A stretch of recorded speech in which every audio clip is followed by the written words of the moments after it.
Okay, so welcome guys sa unang video natin para sa taong to. At para sa unang video natin, i-review natin yung phone na napakalaki ng battery capacity. At malamang sa buong taong to, susubukan nating tapatan or pantayan or kahit talunin yung SOT na makukuha natin dito sa phone na to. So ito yung Doogee Fire 6 Power. Okay? So doon muna tayo sa presyo. So, ang current price ito ay $299 as of making this video. At kung i-convert natin yan directly, 17,400 pesos. So, nandiyan yung link ng Doogee website sa description box sa baba para malaman nyo yung updated pricing. Okay, so alam kong medyo tataas yung kilay natin dun sa presyo kasi 17,400 pesos. Hindi naman, alam nyo, hindi flagship killer yung specs. Napaka entry level na makukuha nating specs dito sa phone ito para sa ganung presyo. Pero kasi, ang primary na gustong i-highlight dito ng Doogee ay yung battery capacity or yung battery performance. At yan yung check natin mamaya kung ilang SOT nakuha natin dito sa phone na to. Okay, so sa ngayon, unbox muna natin. Okay, so ito guys yung box ng Doogee Fire 6 Power. So wala naman tayong special na makikita dito sa box maliban na lang sa color green yung pinakakulay ng phone na to. Malalaman nyo kung bakit mahalaga tong kulay na to sa mga susunod nating video. Okay, so tapos meron tayong makikitang sticker dito ng kanyang configuration. 256GB na yung ating storage dito, which is not bad para sa taong to. Tapos 8GB ang ating physical RAM at pwede pa tayong magdagdag ng virtual RAM na up to 12GB. So kaya nakalagay dyan ay 12GB. Okay, may nakalagay lang dito yung text na light up your adventures with unstoppable power. So kaya sinabi ko yung talaga highlight dito sa phone na to, yung kanyang battery capacity. So, pag open natin, makikita natin agad yung phone na nakabalot sa plastic. So, meron dalawang color option na pwedeng pagpilian sa website ng Doogee. So, yung nandito sa atin ay itong green. Hindi sobrang green yung kulay ng kanyang likod, pero green yung tawag nila dito. Or, meron ding pure black. All over, color black siya. Tapos, makikita ninyo yung accent niya. May pagka-orange na reddish yung kulay. Naguhit dito sa may taas tsaka sa baba. Tapos yung camera module niya bilog. Okay, medyo makapal-kapal yung phone na to dahil na rin primarily sa kanyang battery capacity. So balikan natin yung design ng phone na yan maya-maya. Okay, so tingnan muna natin tong ibang accessories. So meron tayo ditong pang-apply ng screen protector. So merong screen protector na kasama rito sa loob ng box. Tapos meron tayong charger, USB-C to USB-C cable. And dito yung ating documentations. And ito yung kanyang screen protector at iba pang mga documentations. So itong Fire 6 Power guys, ay meron ng pre-installed na screen protector. So extra lang to. Optional kung ilalagay na natin or hindi. Pero nakakasad lang para sa ganitong presyo, hindi pa tempered glass yung inilagay nila. Well, siguro ganun sila ka-confident na itong Fire 6 Power ay merong military grade protection. So, hindi daw agad-agad ito magagasgas or mababasag. So, yun yung malamang na reason. Pero, nonetheless, napaka nito, tipid. Screen protector lang inilagay, sana tempered na. Anyway, so yun yung laman ng box. Tas may mga additional na documentations pa dito. So, tabi muna natin. Balikan natin itong Fire 6 Power. So, again guys, vegan leather yung likod natin. Itong part lang na to na may kulay. Tapos the rest ay plastic. May pagka-rubber yung kanyang frame, yung mga edges para sa additional protection kung sakaling mabagsak natin to. At kagaya sinabi ko kanina, makapal-kapal yung ating phone. Pati yung kanyang camera bump talagang nakalitaw pa rin kahit ang laki-laki na ng space sa loob. Tapos yung gilid niya, makikita nyo may plastic lang to pero mukha siyang stainless. Yan, plastic lang yan. Tapos, ito yung ating volume up and down buttons, fingerprint scanner na power lock button na rin. Tapos dito sa may kabilang side, yung ating SIM tray at yung ating smart key, yung tawag nila dito sa programmable key. So, yung kanyang SIM tray guys, hindi na natin kailangan ng SIM ejector pin. Kaya wala tayong nakita kanina sa box. So, makikita nyo, ayan, kukulang yung gagamitin natin, matatanggal na natin yung SIM tray. So, meron tayong dual SIM slot. Plus, pwede pa nating dagdagan yan ng micro SD card slot. Tapos dito sa ilalim, makikita natin ang ating single firing speaker. Tapos yung ating USB-C port na merong cover. So, tanggalin natin yan. Ayan o. So magandang feature ito para sa kanyang waterproofing. Tapos ang ating main microphone ay nandito rin sa baba. At kapag tinignan natin doon taas, may makikita kayong napakalaking flashlight.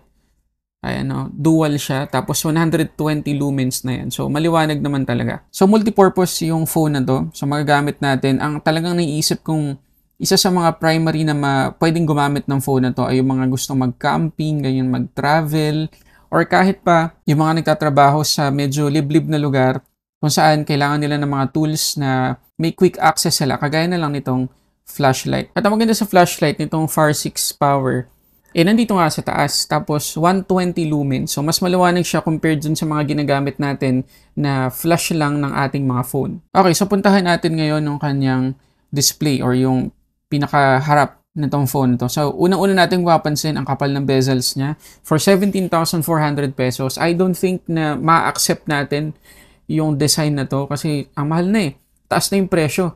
Tapos, ano pa rin, ang kapal pa rin ng bezels niya. Pero malamang sa malamang, ang ikakatwiran sa atin ng Doogee dito ay for protection. For additional protection ng makapal na bezels na yan. Pero hindi ko siya ma-accept sa totoo lang. Tapos, mabuti na lang yung ating front-facing camera ay punch hole na. So, hindi siya notch. Tapos, kagaya na sinabi ko kanina, meron tayong pre-installed na screen protector. Para dun sa mga curious kung kumusta yung weight at feels ng phone na to kapag ginagamit natin. Para sa akin, ang laki na nang in-improve compared dun sa mga previous rugged phones na review natin dito sa channel dati na malaki din yung battery capacity, makapal din. Ito, hindi na ganun kabigat. Magagamit ko na siya as my daily driver kung ganito lang naman yung weight. Pwede na siya as daily driver. Kahit yung feels niya, yung kapal, comfortable pa rin akong gamitin. Hindi ako agad-agad mahihirapan o mangangawit. So, okay siya for daily use. Ngayon, kung tatanungin niyo naman ako guys sa quality ng kanyang single firing speaker, una sa lahat, ulitin ko, for 17,400 pesos, hindi na acceptable na isa lang yung speaker natin sa ganitong presyo. Pero pagdating sa quality, okay siya, malakas, hindi naman tunog lata. Magagamit natin for media consumption. Pero kagaya na sinabi ko, hindi ko siya ma-accept para sa ganitong presyo. Ngayon, check natin guys yung performance ng kanyang fingerprint scanner. So, tingnan natin kung reliable. Okay, so may delay ng konti, siguro mga half second bago siya ma-unlock. Sandampi, kita nyo may delay, no? Yan. Pero most of the time ay na-unlock naman na maayos yung ating phone kapag tinouch natin yung ating scanner. So, okay naman. Tapos, kagaya na sinabi ko kanina, meron tayong tinatawag dito na smart key or yung programmable key. So, pwede natin i-customize yan sa settings. So, makikita nyo dito sa smart key options na pwede nating lagyan ng action or application yung isang click or isang pindot, dalawang pindot, tsaka long press. So, tatlong action yung pwede nating ma-assign sa kanya. Ngayon, pag-usapan naman natin yung pinaka-highlight ng phone na to, yung kanyang battery capacity. Ang capacity nito ay 15,500 mAh na battery. Tapos, capable to sa 33 watts na charging speed. At meron pa siyang 18 watts na reverse charging. At malamang sa malamang, nakita nyo na sa social media page or Facebook page ng Sulit Tech Reviews kung ilang SOT nakuha natin dito sa phone na to. Yes, ito yun. Ito yung phone na yun. So, ulitin ko lang kung ilang SOT yun. Okay, ready na ba kayo guys na malaman? Ito na. 36 hours and 45 minutes. Almost 37 hours. Mahigit isang araw guys na pwede natin gamitin yung phone na to ng tuloy-tuloy bago siya malobat. Actually, minatiri pa siyang 18%. Ganon katindi yung phone na to. So, talagang reliable siya. Kung gagamitin natin siya maghapon sa trabaho, kahit pa mga GPS-based na mga applications yung gagamitin natin like Waze, Google Maps, pwede po. Napaka-reliable ng phone na to. Yun nga lang, pagdating sa charging, ayun lang, medyo compromise tayo dun. Kasi nga, 33 watts lang ang charging speed. Hindi naman sobrang bagal nung speed na yun. Tamang-tama lang. Yun nga lang, dahil sa laki ng kanyang capacity, maghihintay pa tayo ng 2 hours and 22 minutes from 15 to 100%. Pero ang maganda naman guys, dito sa Phar 6 Power ay meron tong reverse charging. So, pwede tayong mag-charge dito ng up to 3 devices at once. So, dalawang phone at isang IoT device like TWS or smartwatch. So, talagang sobrang useful ng phone na to kung sakaling magka-travel tayo at magka-camping. Pero syempre, sa likod ng napakalaking SOT nitong Far 6 Power ay merong nagtatagong mga compromises. Una na dyan ay yung kanyang display. So meron tayo ditong 6.56-inch IPS LCD 90Hz pero HD Plus lang or 720p yung resolution. Yes guys, sobrang laking factor ng 720p na resolution para hindi maging ganun kagasto sa battery consumption itong phone na to. At pagdating naman sa kanyang screen refresh rate, makikita nyo dito sa testufo.com na yes, umaabot talaga siya ng 90Hz or 90 FPS. So legit naman yung kanyang refresh rate. At sa experience ko, talaga napaka-smooth naman ng scrolling niya. Pero sana, HD Plus na lang yung resolution. Sana ginawa na nilang 120Hz. Okay, ito pa isang bad news guys. Yung kanyang Widevine security level dito sa Netflix, level 3 lang. Tapos yung kanyang maximum playback resolution ay SD or standard definition. So hindi tayo makapag-play dito ng at least 720p na content. So, sayang naman yung kanyang malaking battery. Pero makakapag-play pa rin tayo, don't get me wrong. Makakapag-play pa rin tayo dito ng mga content sa mga streaming services, hindi nga lang high definition. At imagine guys, no, sa laki ng battery capacity ng phone na to, 720p tapos standard definition, napakadaming movies yung mapiplay natin kapag nag-camping tayo gamit yung phone na to. So pagdating sa performance, naka-Android 14 na tayo dito out of the box, Unisoc T606, yung ating chipset, 8GB ang ating RAM at 256GB na yung ating internal storage. At isa pang dahilan to kung bakit maganda yung screen on time na nakuha natin kasi hindi ganun ka-powerful yung kanyang chipset. So tingnan natin yung Antutu score.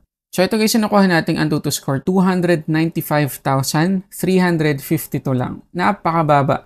Lalo na kung i-consider natin na mahigit 70,000 pesos yung phone na to. Malamang naman sa malamang, ibababa pa yung presyo ng phone na to sa mga susunod na buwan.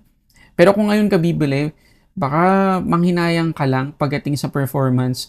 Although hindi talaga performance yung number one na pwede nating asahan dito sa phone na to kasi nga, battery performance, yun talagang hina-highlight nila dito. Yung pagiging reliable niya pagdating sa usage. Alam mo yun, hindi agad malulobat kahit na matagal natin siyang gamitin sa buong araw. So for emergency cases, malobat iba nating device or iba nating phone, pwede natin gamitin to as power bank, pwede natin gamitin to as flashlight kasi malakas yung flashlight niya. Yung mga yun talaga yung reason ko bakit mahal yung phone na to. Pero pagdating sa performance, kung isa to sa mga factor na tinitingnan mo talaga, madidisappoint ka lang. Ito pa isang proof na talagang maganda yung magiging battery consumption natin dito sa phone na to kasi after ng ating wildlife stress test, makikita nyo, hindi mo lang nabawasan kahit 1% yung ating battery. Tapos yung ating temperature, 2 degrees lang yun nadagdag. So again, reliable siya pagdating sa usage or sa power consumption. Dahil hindi ganun ka-powerful yung chipset ng phone na to, pagdating sa mga ganitong games, hindi natin maasahan na magiging maganda yung graphics. Pero kaya naman. Casual gaming or entry-level na gaming, walang problema.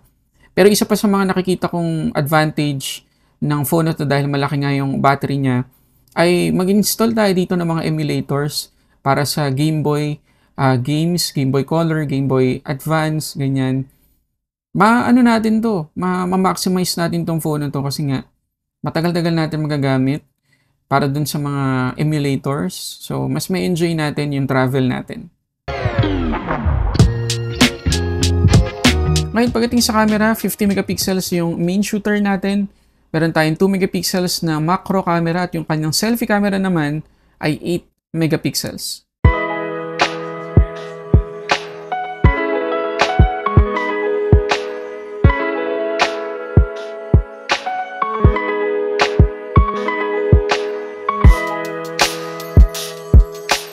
Okay, so ito yung kanyang selfie video recording guys. 720p 30 frames per second yung pinakasagad na resolution na pwede nating maset dito. So again, nakaka-disappoint na hindi man lang 1080p, sayang. Tapos yung kanyang main camera, kaya naman mag-shoot ng 1080p 30 frames per second. Pero kung consider natin ulit yung presyo ng phone na to, hindi ko talaga ma-accept na ganun lang yung specs ng camera natin. Although, ulitin ko na naman, battery yung main highlight ng phone na to. Pero okay guys, ano masasabi nyo sa kanyang camera performance I-comment nyo dyan sa baba. Okay, so ito guys yung 1080p 30fps na video recording dito sa Far 6 Power. So, ang una nyo mapapansin sa kanya, medyo struggle siya pagdating sa pag-focus sa subject. So, lapit tayo ng kaunti. Ayan, medyo nahihirapan siyang mag-focus. Lalo na pag magte-take tayo ng picture. Kung hindi man siya mahirapan, mabagal. Bagal niya mag-focus talaga. Ayan, makikita natin na nahihirapan siya. So, hindi ganun kaganda guys yung makukuha nating camera or photo quality tsaka video quality dito sa Far 6 Power. So, yun lang kailangan nating i-expect dito. Okay, so yun na lahat guys yung mga gusto kong i-share tungkol dito sa Doogee Far 6 Power. Abangan nyo yung susunod na video tungkol dito sa isa pang Doogee phone, Far 6 yung pangalan nun, walang power. So, hindi ganun kalaki yung battery capacity nun. Pero, malaki pa rin yung SOT na makukuha natin. Mas mura din yun. So, malamang sa malamang, magustuhan nyo yung phone na yun. So, abangan nyo. So, dito sa Far 6 Power, meron ba kayong negative comments, positive comments? Lagay nyo lang dyan sa baba. At sa tingin nyo ba sulit tong phone na to? Para sa pagka-travel or pagka-camping natin? Comment nyo lang din dyan sa baba. Kasi kung ako itatanungin hindi ba mas maganda bumili ka na lang ng malaking power bank? I mean, 'di ba? Kung battery lang naman yung talagang concern mo, maraming power bank diyan na nasa 20,000 mAh na pero manipis lang. Pwede nating itago sa pocket natin. Meron lang kabling nakalitaw papunta dun sa phone natin. Pero at least mas powerful yung phone na magagamit natin compare dito. Baka naka 1080p pa yun. Tapos maganda yung chipset kumpara dito. So, yun lang naman sa akin. Kung gusto natin makatipid, skip natin tong phone na to kasi 17,400 medyo ano talaga facepalm tayo dyan guys. Bili na lang tayo ng malaking power bank na mas mabilis yung charging speed. Yun lang naman yung comment ko. So, okay guys, ang magde-decide mantang huli. Okay? Comment nyo lang dyan sa baba. So, maraming salamat sa panonood. Maraming salamat sa ating unboxing reviews. This is Sulit Tech Reviews.